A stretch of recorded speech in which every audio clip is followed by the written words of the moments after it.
Assalamualaikum warahmatullahi wabarakatuh. Terima kasih sudah klik lagi channelnya Flower Family Fun. Senang sekali saya bisa sharing lagi di sini. Kali ini tentang membungakan anggrek. Kenapa kok topiknya ini lagi? Karena memang ini adalah topik yang penuh misteri ya. Membuat anggrek kita berbunga, apalagi membuatnya rajin berbunga, itu adalah sebuah tantangan dan harus kita pecahkan bersama-sama penonton. Jangan di skip, kita ikutin ya. Kalau saya bilang membungakan Cattleya itu ada hal yang sangat mudah, pasti banyak banget yang protes, termasuk diri saya sendiri penonton. Karena memang pada kenyataannya nggak semudah itu penonton ya. Kenapa sih kok Cattleya susah banget berbunga? Karena satu hal, siklusnya sendiri aja udah hanya 1 tahun sekali. Ya, adapun Cattleya yang berbunga setahun 2 kali itu miracle banget itu namanya penonton ya, harus disyukuri banget banget. Jadi sudahlah siklusnya setahun sekali. Ketika masuk siklus keadaan plant tidak mendukung, itulah makanya terjadi gagal pembungaan. Oke, untuk membungakan Cattleya kita juga nggak serta merta bisa langsung berhasil ya, karena semua itu harus melalui proses. Nggak nggak langsung kita menginginkan Cattleya kita berbunga kemudian Cattleya itu akan berbunga, tapi ada beberapa yang harus kita perhatikan. Salah satunya adalah penonton, yang pertama adalah memilih bibit. Oke, kita akan memilih bibit yang unggul. Nah, ini sama seperti kita menanam plant ya, apapun plantnya pasti kita harus memilih bibit yang unggul. Sama juga dalam hal ini Cattleya, kita pilih bulb yang tidak pernah berbunga. Itu akan ditandai dari bagian dalam ini ya, daun ini ya penonton. Nah, seperti ini ya. Oke, ini sudah pernah mengeluarkan amplop tapi bukan mengeluarkan bunga. Dan sekaligus di sini saya akan terangkan ya penonton, kenapa sih ada bulb yang hampir mengeluarkan amplop tapi nggak jadi berbunga dan nggak jadi mengeluarkan daun. Itu adalah pertanda bahwa bulbnya sedang mengalami stres. Jadi bisa kita cek perakarannya. Kalau perakarannya baik-baik aja, berarti ada hal lain, yaitu temperatur yang kurang sesuai untuk si Cattleya ini ya. Adapun kalau perakarannya bermasalah, sebaiknya sifatnya di repotting supaya kondisi plant akan baik-baik aja dan tidak menghambat pembungaan selanjutnya. Oke, berarti kita pilih bulb yang tidak pernah berbunga ya. Oke.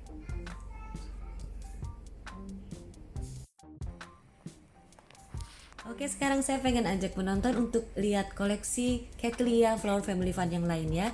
Ini saya tempatkan di atas supaya dapat banyak angin dan tempatnya terang. Memang Cattleya menyukai cahaya yang terang tapi bukan direct sun ya. Oke, ini memang kondisinya saya sungkup dengan tujuan ketika itu adalah untuk memelihara plantnya supaya nggak terganggu kesehatannya ya, terutama tidak terganggu oleh hama. Dan waktu itu masih ada keiki yang sangat kecil. Nah, ini waktu itu masih kecil, makanya saya putuskan untuk saya sungkup supaya aman. Alhamdulillah memang sekarang sudah aman ya. Jadi penyungkupan itu tujuannya bukan hanya sebagai pembungaan, tapi bisa juga untuk melindungi tanaman kita supaya terjaga ya, dan juga bisa menumbuhkan keiki ya. Dan tentu juga yang populer banget adalah penyungkupan itu berguna untuk pembungaan. Oke, di sini kita lihat beberapa bulb sudah mengeluarkan bunga. Ya, memang rata-rata Cattleya di kebun Flower Family Fun ini sudah berbunga ya, tapi masih ada 1-2 bulb yang belum mengeluarkan amplop. Nah, dari tadi saya ngomongin amplop. Ya, amplop itu adalah istilah keluarnya bunga pada Cattleya. Biasanya amplop itu keluar dari bulb yang berdaun satu ya, kemudian amplop itu akan menjadi daun yang kedua ya. Jika beruntung di dalam amplop itu akan berisi spike bunga Cattleya.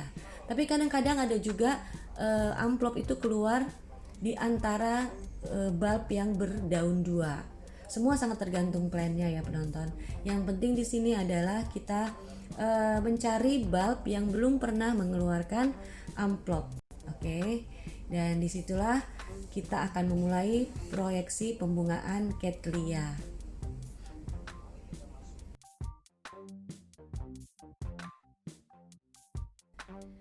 Nah, sekarang kita lihat Cattleya yang ketiga. Nah, ini lumayan rimbun ya penonton. Saya juga agak pesimis membungakan Cattleya yang satu ini nih karena terlalu rimbun. Karena anggrek yang terlalu rimbun itu pembagi nutrisinya itu pastinya lebih complicated ya. Masing-masing bulb pasti hanya akan mendapatkan nutrisi yang kurang maksimal. Tapi di sini ada satu keiki yang baru tumbuh ya. Berarti ini seperti seperti Cattleya yang pot sebelumnya, ini kita sudah bisa memulai memberikan pupuk pembungaan karena ada pertumbuhan baru ya seperti ini. Nah, memang salah satunya selain penyungkupan, kemudian pemupukan ya, itu adalah step untuk membungakan Cattleya. Bagaimana kita bisa memberikan pupuk pada Cattleya kalau Cattleya itu tidak ada pertumbuhan baru sama sekali ya, tidak ada keiki, tidak ada akar baru yang tumbuh, tidak ada daun yang tumbuh. Nah, jadi berarti pemupukan itu akan sia-sia. Dan satu hal lagi nih penonton ya, ketika plant kita sakit, pemberian pupuk itu akan menjadi sia-sia alias mubazir ya.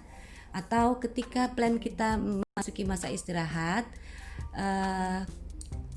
mubazir ya, kita memberikan pupuk pada anggrek yang sedang beristirahat.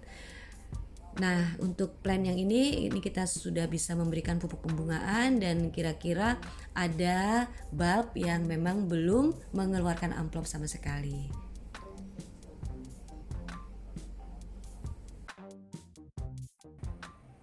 Baik penonton, sampai di sini saya akan ulangi lagi stepnya. Dari awal adalah kita memilih bibit yang unggul alias bulb yang tidak pernah mengeluarkan amplop sebelumnya ya.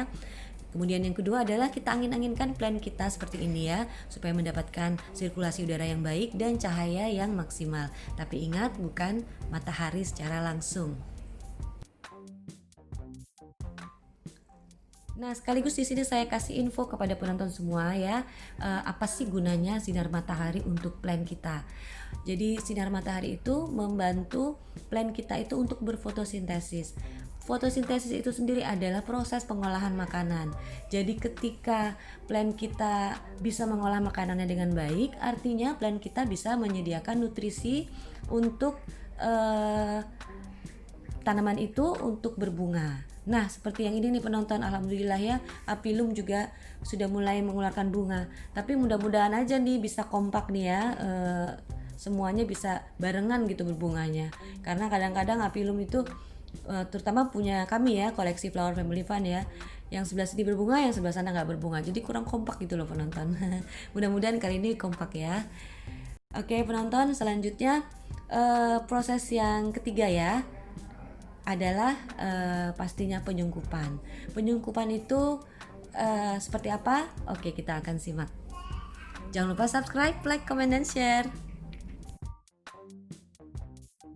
Yang terakhir nih penonton, sebelum saya pamit ya, proses penyungkupan dengan kain hitam. Kenapa harus dengan kain hitam? Karena ketika anggrek berada di dalam kain hitam itu memberikan nuansa yang gelap ya, dan nuansa gelap itu memungkinkan anggrek memproduksi karbohidrat. Sama seperti kita ya penonton, karbohidrat kita gunakan untuk tenaga.